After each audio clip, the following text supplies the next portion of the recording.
Buenas tardes, pero si me estáis oyendo por la mañana o por la noche, pues buenos días o buenas noches. Lo de buenas tardes quiero empezarlo un poco solemnemente. Hoy es domingo de Pasión, antiguo, el quinto domingo de Cuaresma. A partir de esta semana empieza un tiempo en el que la Iglesia medita especialmente la Pasión del Señor. Entonces, el tema que para introducirlo, pues lo digo como siempre: curso de Sagrada Escritura, lectura del Nuevo Testamento, tema 20, el relato de la pasión del Señor. Bueno, pues este tema que corresponde a este curso, quiero hacerlo extensivo a todos los cursos como algo un poco añadido y además como una ayuda para la celebración de la Semana Santa, para enfrentarse con la Semana Santa. La verdad es que no sé siquiera si va a ser una charla o dos. Mm. En principio debería ser una charla como corresponde a un tema dentro del curso que estamos diciendo, pero el tema es largo y no me quiero cortar. Por una parte, el tema os puede ayudar a eso, a enfrentaros con la pasión del Señor en estos días que ya empezamos de meditación y de acercamiento a la entrega del Señor por nosotros. Y por otra parte, pues a mí también como predicación, pues también me sirve. El que predica se predica. Y porque en definitiva uno cree que el Señor está ayudándole a expresar lo que pone en su corazón, no es otra cosa. Que eso no quiere decir que todo esté bien dicho ni que lo diga muy bien, sino que bueno, que el Señor está ahí ayudando. Y a mí me hace falta también pues hacer esta meditación. Y para un domingo por la tarde, perdona, para un domingo por la tarde, pues me gusta también especialmente dedicarle este tiempo a algo, por un lado más pastoral y por otro lado más de oración. El tema como tal quiero incluirlo también, no sé si me cabrá, porque se está haciendo muy grande, quiero incluirlo el tema como tal también en la revista Antioquía, que si la estáis recibiendo, pues llegará por ahí también. Y si no la estáis recibiendo, pues os invito a que también el que quiera, pues que me la pida. Me la podéis pedir directamente a mi correo electrónico que aparece eh, en todos los temas aquí al final. No sé si se ve. Lo demás es que como tú al revés, tengo que girar al revés y me cuesta trabajo.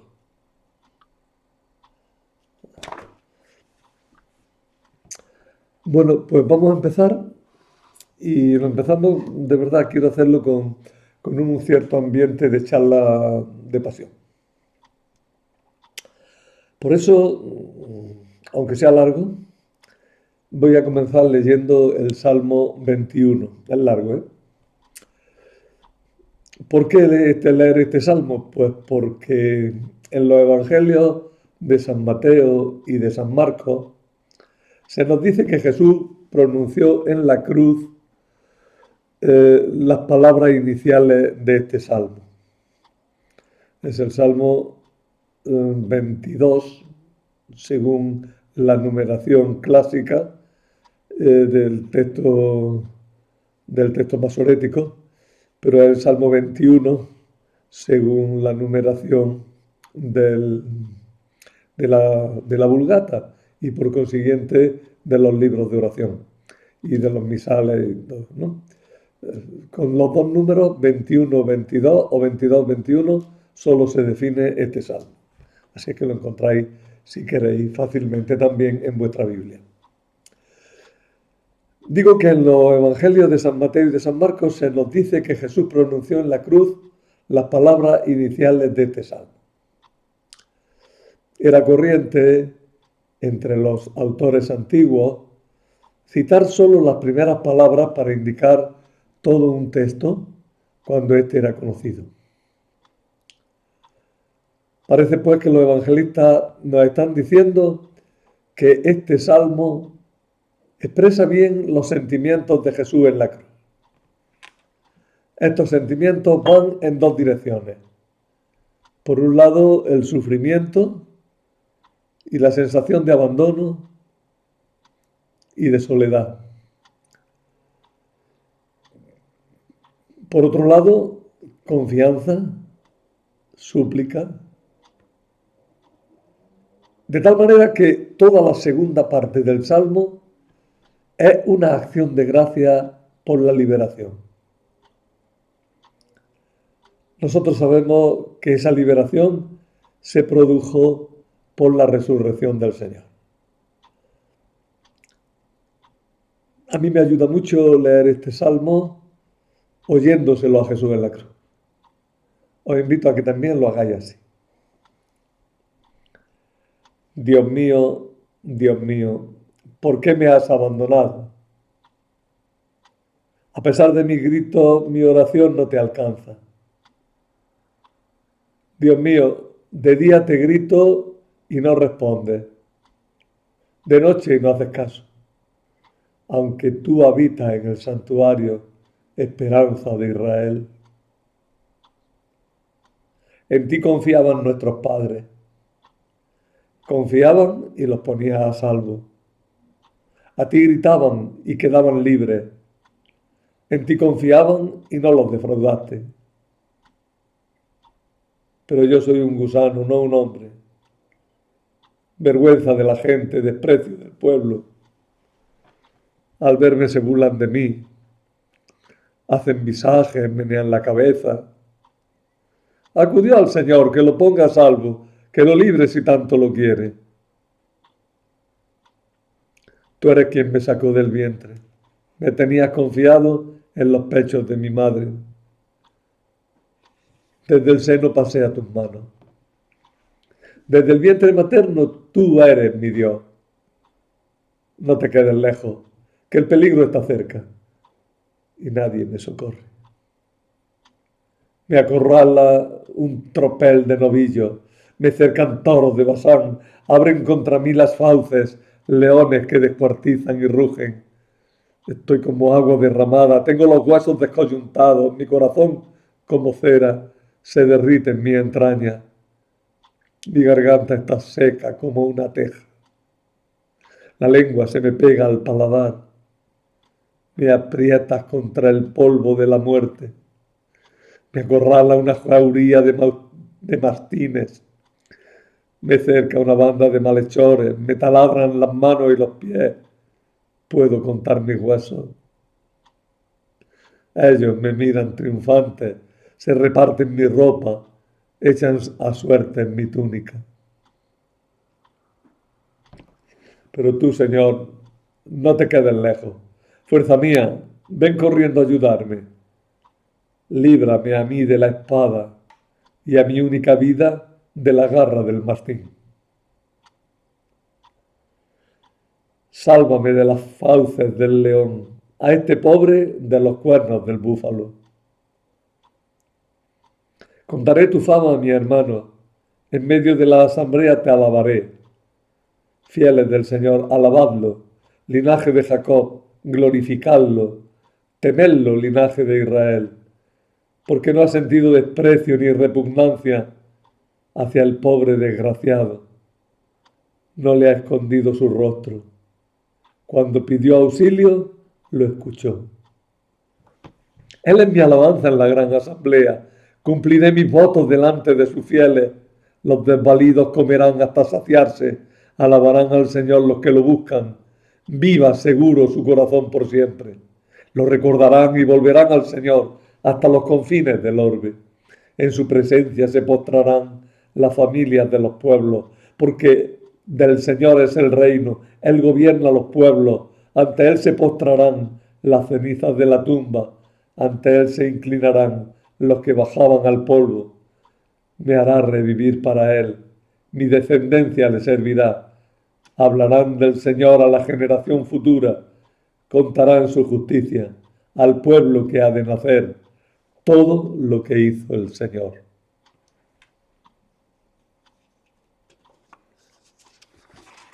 Bueno, el Salmo es impresionante. y escuchado en boca del Señor, pues, pues mucho más impresionante, porque eh, nos van sonando todos los temas de la pasión. No en vano, este es uno de los calcos o plantillas en los que se inspiraron los que compusieron el relato de la pasión del Señor para darle forma.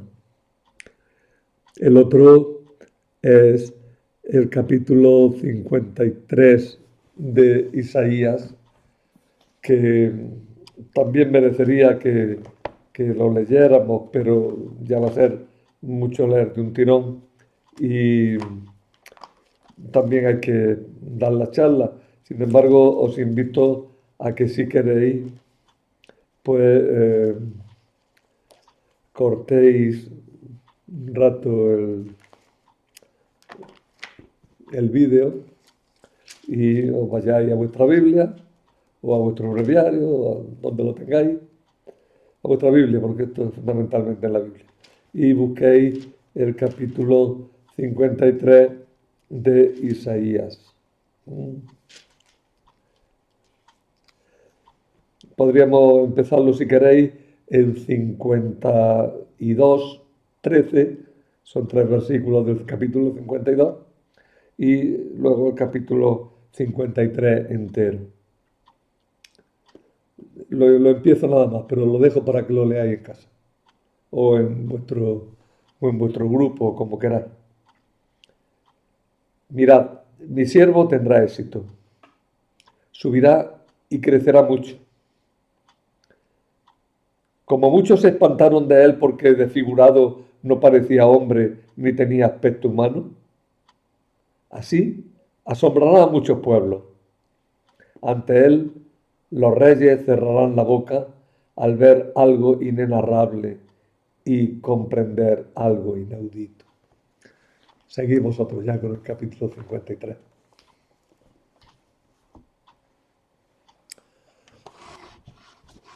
A ver, que no moleste esto. Mirad, los relatos de la pasión del Señor son muy largos, ocupan 2 capítulos. Se han esforzado también los que dividieron en capítulos, en dividirlos en 2 capítulos en cada uno de los evangelistas, y son 2 capítulos largos. Y por tanto tienen un gran relieve en los 4 evangelios. Eso prueba la importancia que se le concedía a estos últimos acontecimientos de la vida de Jesús. Algunos han llegado a decir que los evangelios no son otra cosa sino relatos de la pasión con un largo prólogo. En el Nuevo Testamento, además, en todo el Nuevo Testamento, son muchas y muy constantes las alusiones a la pasión del Señor y a su significado.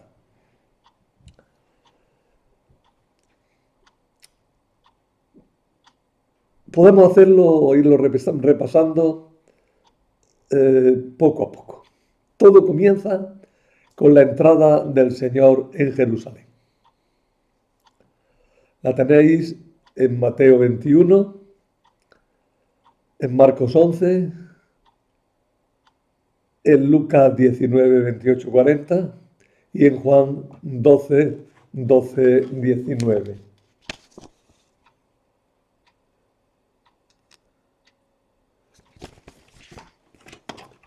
Todo comienza con la entrada de Jesús en Jerusalén, aclamado por la gente sencilla como Mesías. Jesús entra en Jerusalén como el Rey Salvador anunciado por los profetas. Exulta sin freno, hija de Sión, grita de alegría, hija de Jerusalén. He aquí que viene a ti tu Rey, justo él y victorioso, humilde y montado en un asno, en un pollino cría de asna. Esto lo dice Zacarías 9:9. Fijaros que Jesús llega no como rey guerrero a caballo ni en carro de guerra, sino como el que trae la paz. en su entrada triunfal en Jerusalén. Por otra parte, Jesús anticipa su resurrección. En este libro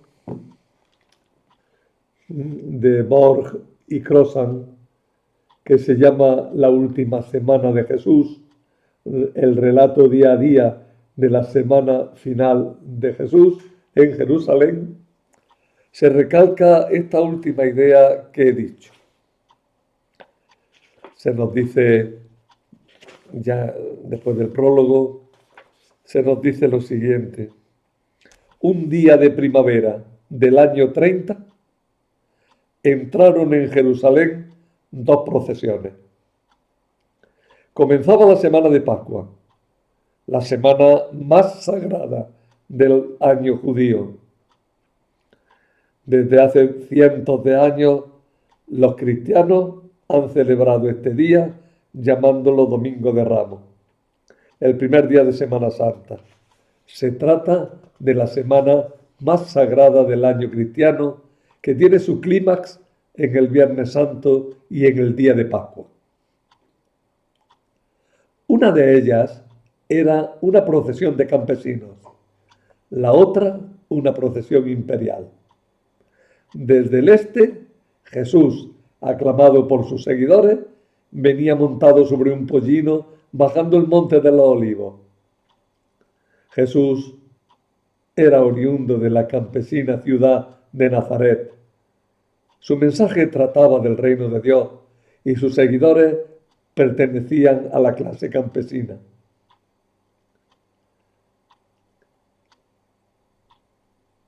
En la otra puerta, me salto algo.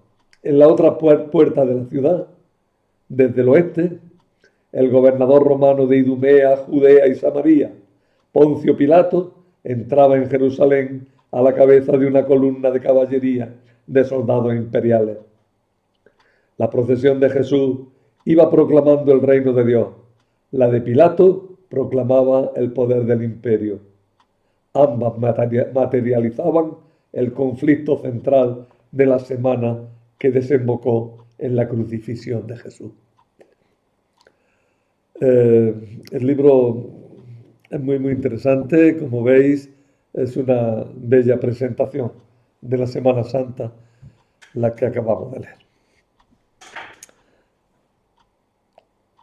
Y luego, después de esta entrada del Señor en Jerusalén, tenemos los relatos de los días del lunes al jueves. Este libro que hemos dicho, este libro le dedica mucho espacio a estos días. Yo le dedico nada más que apenas una frase. Estos días se caracterizaron por las polémicas que Jesús mantuvo con diversos grupos de personas en el templo. El incidente más grave fue el de la expulsión de los comerciantes del templo. Y aprovecho y corrijo, claro. El incidente más grave fue la expulsión de los comerciantes del templo. Este hecho colmó la paciencia de sus enemigos, que andaban buscando cómo prender a Jesús sin que la gente se amotinara en su favor. La traición de Judas, uno de los 12, siempre que se dice Judas, en los evangelios dicen uno de los 12. La traición de Judas, que a cambio de 30 monedas de plata indicó a los jefes cómo podían detenerlo directamente, provocó que todos se pusieran detenerlo discretamente. Provocó que todos se pusieran enseguida a maquinar la detención de Jesús para ejecutarlo antes de las fiestas pascuales. El martes, un hombre llamado Simón el leproso invitó a cenar a Jesús en Betania. Y estando allí, llegó una mujer con un frasco de perfume muy caro de nardo puro, quebró el frasco y se lo derramó en la cabeza a Jesús. Algunos protestaron por el derroche, pero Jesús afirmó que lo habían ungido ya para la sepultura. Este relato se nos cuenta en Mateo 26, Marcos 14 y Juan 12. Os pongo los textos ahí para los que no tengáis los papeles. La unción en Betania, por tanto, es ya un anticipo de la pasión. Es un signo de la pasión. Romper el frasco es romper a Jesús. Jesús era un frasco de mucho valor y el perfume que tenía dentro mucho más grande. Y al romperse el frasco, el perfume inundó todo. El perfume de Cristo ha inundado el mundo. Pero ha tenido que morir. El frasco ha tenido que romperse.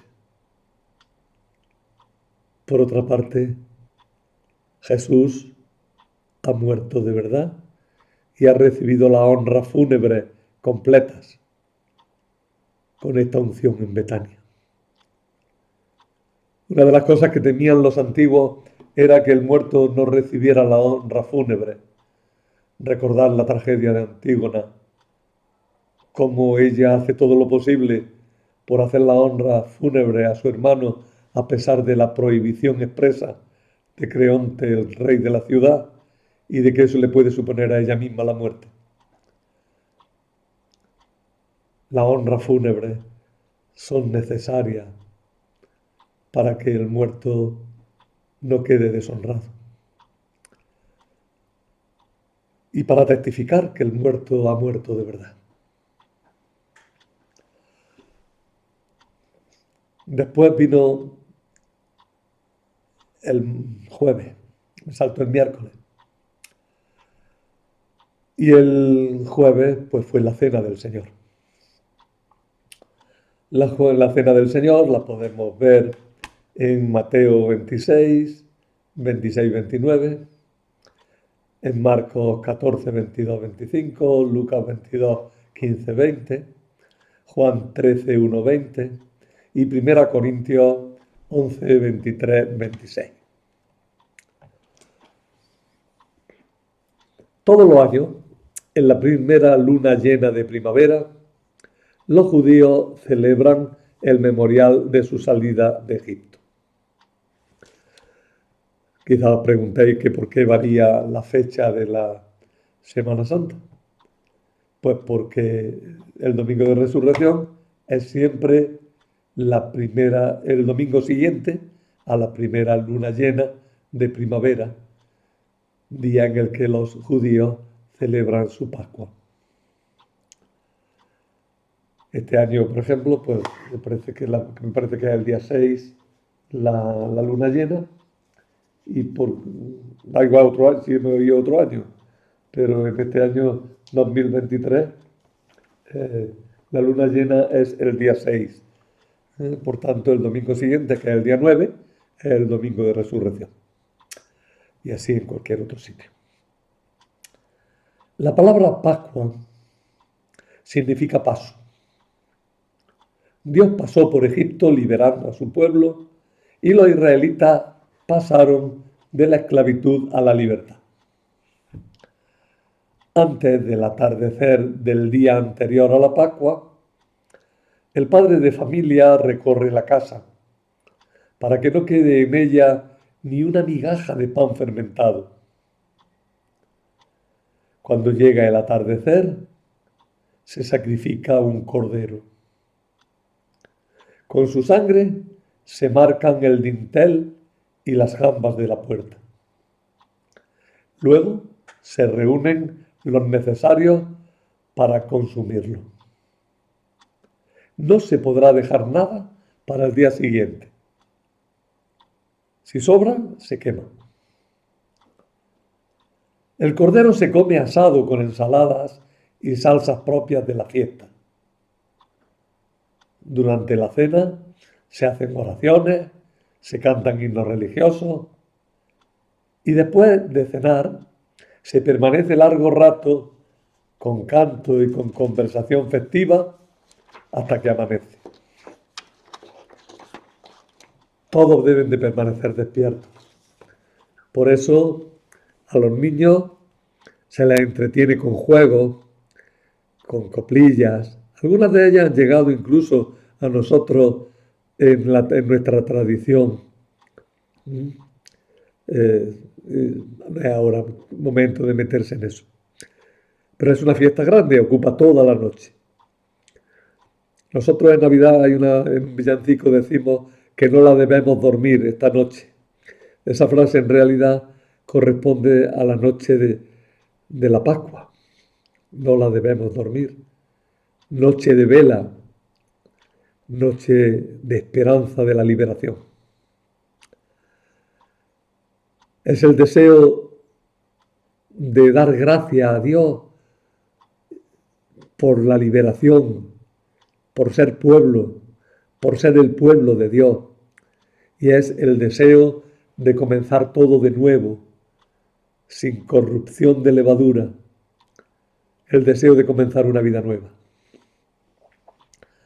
El relato de la institución de la Pascua lo tenemos en el libro del Éxodo 12, 1, 20. 12, 1, 20. Y si queréis leerlo, pues lo podéis leer ahí. Vendría bien incluso su lectura en este momento. No os preocupéis en interrumpir esta charla. Ya os digo que esta charla puede durar varios días, incluso yo la voy a dividir casi seguro en más de un bloque. Y ir leyendo estos textos también que acompañan para comprender bien.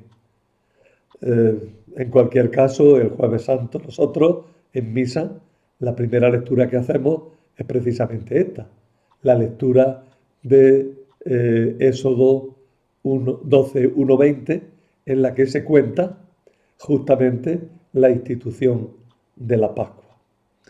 Porque tenemos que saber siempre que de la antigua Pascua, de la liberación de Egipto, hemos pasado a la nueva Pascua de la muerte y resurrección del Señor, que nos libera de todo pecado y nos introduce en la tierra nueva y definitiva de la salvación.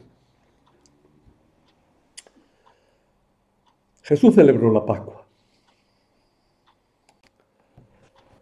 La noche antes de padecer, Jesús se reunió con sus discípulos para celebrar la Pascua. Esta sería su última cena en el mundo. En esa cena, Jesús realizó un doble signo. Lavó los pies a los discípulos y se les entregó como alimento, bajo las apariencias de pan y de vino. De esta manera, Jesús anticipaba lo que haría al día siguiente en la cruz. Se entregaba totalmente en servicio nuestro para limpiarnos de todo pecado y para ser nuestra fuerza en el camino de la vida. Así pues, en la última cena, Jesús anticipó su muerte y su resurrección, entregando, bajo las apariencias de pan y vino, su cuerpo y su sangre a sus discípulos. Ahora Jesús continúa su entrega, su muerte y su resurrección, entregándose a nosotros en la Eucaristía. Por eso dice San Pablo: cada vez que coméis este pan y bebéis esta copa, proclamáis la muerte del Señor hasta que vuelva. En toda misa se hace presente el sacrificio de Cristo, la muerte y la resurrección del Señor. Pero tengo que destacar algo. En los sinópticos, es decir, Mateo, Marcos y Lucas, La cena es claramente pascual y se realiza la entrega del cuerpo y la sangre del Señor bajo las apariencias de pan y de vino, pero no se cuenta el lavatorio. En cambio, el lavatorio de pie. Pero en cambio en Juan, la cena no aparece como pascual, incluso expresamente se dice, estaba ya cerca el día de la Pascua. Y además, Jesús lava los pies a los discípulos con el mismo significado de servicio y de entrega, pero no cuenta el relato de la institución de la Eucaristía, no cuenta el relato de la consagración del pan y del vino y de la entrega del Señor. Quizá, y estoy bastante convencido de ello, es que Juan no quiere hablar expresamente y claramente ni de la Eucaristía ni del bautismo para los que no son cristianos. Y por eso habla de la Eucaristía y del bautismo mucho a lo largo de todo su evangelio, pero siempre veladamente, para que lo entiendan bien los cristianos y saquen bien las consecuencias y lo vivan con intensidad, pero no se viole esa disciplina del arcano, ese secreto que no deben conocer los que no viven la vida cristiana. Cuando ya pasó tiempo y mucha gente conocía todo, ya no tenía sentido eso, pero ya estaban escritos los evangelios. Fijaros que por esa misma época, en la Didaché, que es un libro importante de los primeros cristianos, que no llegó a entrar en el canon, no es parte de la Biblia, pero tiene muchas informaciones muy importantes. Cuando se relata la Eucaristía, se ponen las oraciones de la Eucaristía, se ponen muchas cosas referentes a la Eucaristía, pero tampoco se cuenta la institución misma de la Eucaristía. Tampoco se dice que se dijeran las palabras de la consagración. Bien, tener eso en cuenta en el aspecto litúrgico y en el aspecto de entender por qué Juan no hace lo que los otros. Además, hay otro problema, y es que a Juan le interesa decir que la muerte del Señor es a la misma hora que mueren los corderos que se sacrifican para celebrar la Pascua. Por eso, aunque el día es jueves, pero habla de él como si ese año, ese jueves, no fuera el 13 de Nisan, sino más bien el 12, ¿no? Y Jesús habría muerto entonces el 13.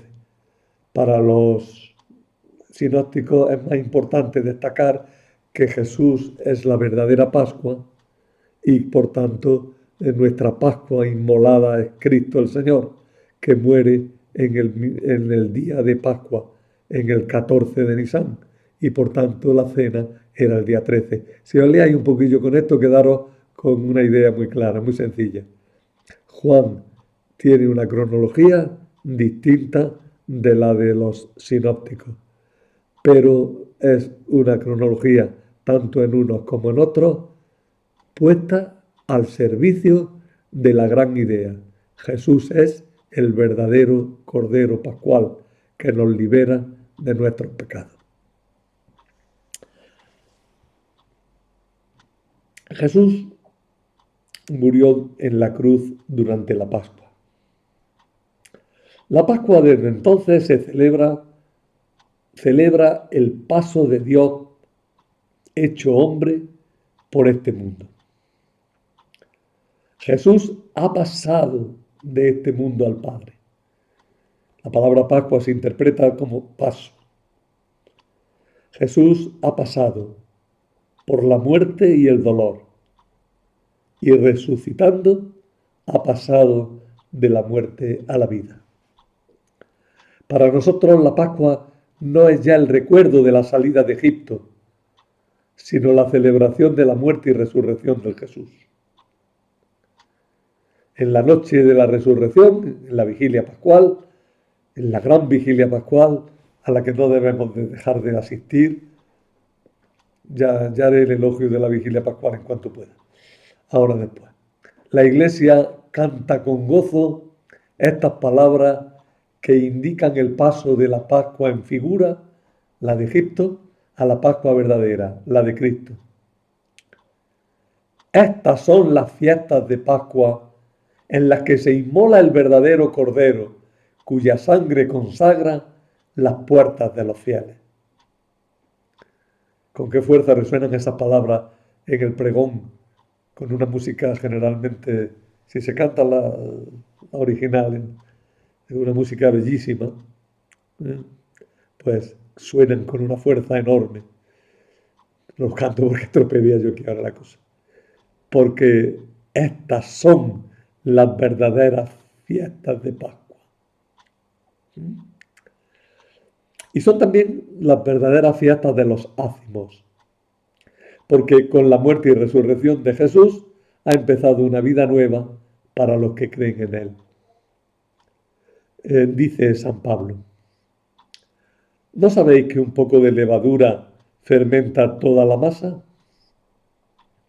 Barred la levadura vieja para ser una masa nueva, ya que sois panes ácimos, porque ha sido inmolada nuestra víctima pascual, Cristo. Así pues, celebremos la Pascua no con levadura vieja, levadura de corrupción y de maldad, sino con los panes ácimos de la sinceridad y la verdad.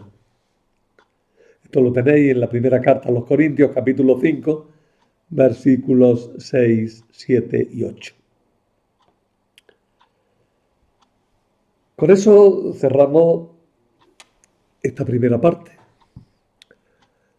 Pero me queda tiempo y vamos a prolongar esta charla un rato más todavía. Mateo 26, 36, Marcos 14, 32, Lucas 22, 40, Juan 18, 1, nos cuentan lo que pasó a Jesús en el huerto de los olivos. Jesús baja con sus discípulos hasta el huerto de los olivos. Según Mateo, Marcos y Lucas, Lucas lo acentúa. Jesús sufre enormemente en ese rato la soledad y la experiencia durísima de saber que va a morir en soledad, de que experimenta el rechazo. Es verdad que la cosa la pone tan cargada Lucas que tiene que decir que un ángel vino y lo confortaba, pero en definitiva Jesús tendrá que decir, no se haga mi voluntad sino la tuya. Jesús siente la angustia de la muerte cercana e inmerecida. En su soledad nadie lo comprende. Ora ante el Padre aceptando su voluntad. Y en esa aceptación es donde encuentra consuelo. La traición de Judas hace que detengan a Jesús. Judas llega, besa a Jesús como si aquí no pasara nada, con el saludo habitual, salve maestro, y Jesús le deja claro que sabe a lo que va.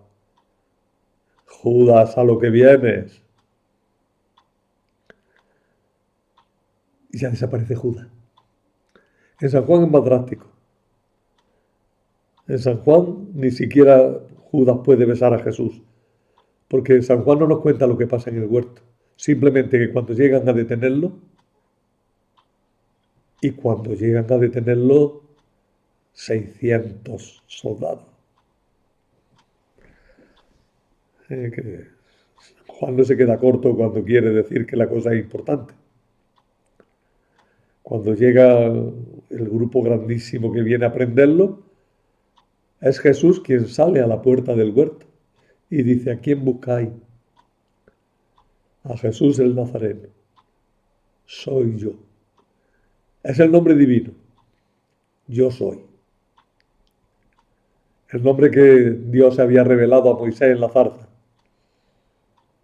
Cuando oyen el nombre divino, se postran a su pesar por tierra. Experimentan la presencia tremenda de Dios. Pues si me buscáis a mí, dejad que se vayan estos. Y entonces empieza un rifirrafe. Uno de los presentes, se nos dirá que es Pedro, le corta la oreja al criado del sumo sacerdote que se llama Malco. Por aquellos años a un sumo sacerdote, a Hircano II, Herodes le había cortado las orejas para que no pudiera ser sumo sacerdote porque estaba mutilado. Malco significa rey. Y el sumo sacerdote, Hircano todavía, era el rey de los judíos. El rey de los judíos de este mundo ha quedado inhabilitado para ser el rey. Ahora el rey de verdad es Jesús. Pero Jesús no quiere violencia. Manda que paren el rifirrafe. Lucas incluso nos dirá que Jesús no quiere el daño de nadie, que le toca la oreja al que había sido herido y se la cura. Y ahí se queda el asunto. Nadie sigue más. Marcos certificará que todo esto es así, con un gesto que es además simbólico. Nos dice que un muchacho llegó, dormía allí en el huerto, y cuando oyó todo el ruido, salió y vio. El muchacho, como estaba durmiendo, pues estaba desnudo y se cubrió con una sábana. Y los que prendieron a Jesús le echaron mano, pero él soltó la sábana y salió corriendo. Se discute si esto es un hecho real, según el cual Marcos firma su evangelio diciendo: yo estaba allí y lo vi. Porque según la tradición el huerto era propiedad de la familia de Marcos. Es tradición, no está atestiguado por ningún lado. Pero por otra parte, el gesto es bastante simbólico.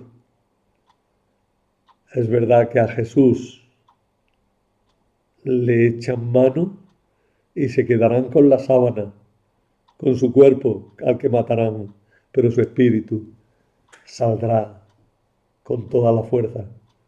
Justamente en la resurrección veremos a un joven sentado a la derecha del sepulcro diciendo: ¿a quién buscáis?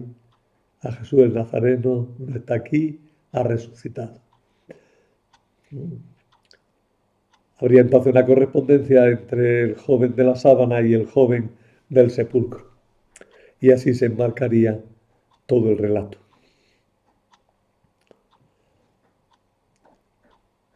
Cuando prenden a Jesús, no solamente Judas ha sido traidor. Los demás salen también corriendo, se van, dejan a Jesús solo. San Juan nos informará de que Pedro y Juan van detrás de Jesús. También los otros apóstoles nos dirán que Pedro llegó a entrar en el patio del sumo sacerdote. El relato es un poco confuso porque cada uno lo presenta de una manera un poco distinta, pero en definitiva queda clara una cosa. Pedro ha querido seguir a Jesús a pesar de todo y ha llegado hasta el lugar donde está Jesús para ser juzgado. Y allí Pedro de pronto se enfrenta con algo que no se esperaba. Lo acusan de ser compañero de Jesús y él lo niega. No tengo nada que ver con ese hombre. El Señor se lo había dicho. A Pedro, antes de que el gallo cante 3 veces, antes de que el gallo cante, tú me habrás negado 3 veces esta noche. Y efectivamente, después de las negaciones, cantó el gallo. También se ha derramado mucha tinta sobre el canto del gallo, pero dejémoslo en una cosa. En lo profundo de las tinieblas se oye un grito estridente que indica que empieza lo terrible, pero por otro lado, que también la noche ha llegado a su culmen y ya en adelante lo que toca es amanecer. El proceso judicial contra Jesús tuvo dos partes. Bueno, antes dejamos cerrado el capítulo de los discípulos. Los discípulos huidos, Pedro ha negado a Jesús, Judas ha reconocido su traición, pero no ha sido capaz de confiar en la misericordia de Dios y tiene la muerte del traidor, la misma muerte que tuvo Agitofel, el traidor a David. Se ahorca. Luego surgió otra tradición que decía que lo que había tenido era la muerte del impío, que se había despeñado, no sabemos si voluntaria o involuntariamente, y sus entrañas se le habrían salido. Una muerte asquerosa, una muerte que produce rechazo, porque esa es la muerte del impío. En resumen, Judas, traidor, Judas, impío, no ha querido confiar en la misericordia del Señor. El proceso judicial contra Jesús tuvo dos partes, pero lo dejo para el segundo bloque de charla. Ahora mismo dejamos a Jesús en la casa de Anás y Caifás, lo dejamos ahí, a Pedro que acaba de negar a Jesús y a Judas lo hemos quitado ya también nosotros de nuestro relato y nos queda abierto el tiempo para empezar ya a centrarnos en los acontecimientos últimos de la pasión del Señor.